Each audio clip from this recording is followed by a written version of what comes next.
Freaky নিউজে আপনাদের সবাইকে স্বাগতম। চলুন জেনে নেই আজকের কিছু প্রধান সংবাদপত্রের শিরোনামগুলো। প্রথমেই প্রথম আলো। প্রধানমন্ত্রীর হাতে ৬ মন্ত্রণালয়, বাদ মতিয়া, আমু, তোফাইল, নাহিদ, ইনু, মেনন সহ ৩৬। ফের হোঁচট খেল রিয়াল মাদ্রিদ।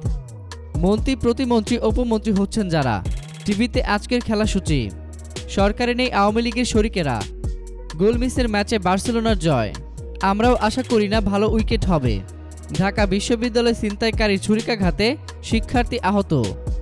ইউপি চেয়ারম্যান থেকে মন্ত্রী সাহাব। 2018-তে যেসব খবর পাঠক বেশি পড়েছে। কাগজপত্র আটকে রেখেছে গেইল ঝড়। এরপর কালের কণ্ঠ।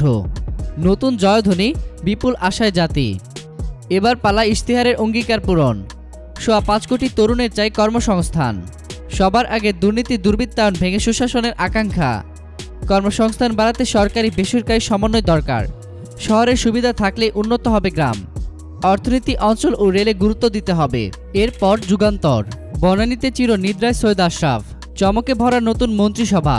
প্রধানমন্ত্রীসহ ৪৭ নাম ঘোষণা। নতুন মন্ত্রিসভা কেমন, সময় তা বলে দেবে। ইসির নির্লিপ্ততা গ্রহণযোগ্য নয়। হ্যাবিয়ট সহ বাদ পড়লেন যারা। কে কোন মন্ত্রণালয় পেলেন?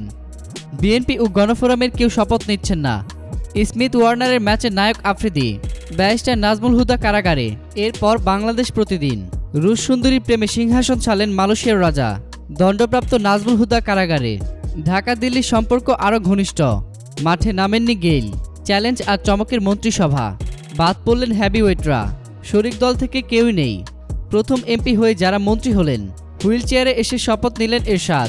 বিএনপি ও গণফোরামের কেউই শপথ নিচ্ছেন না। আমাদের একজন সৈয়দ আশরাফ ছিলেন। চিরনিদ্রায় সৈয়দ আশরাফ, জানা যায় জনসমুদ্র। এতক্ষণ ফ্রিকি নিউজের সঙ্গে থাকার জন্য আপনাদের সবাইকে ধন্যবাদ।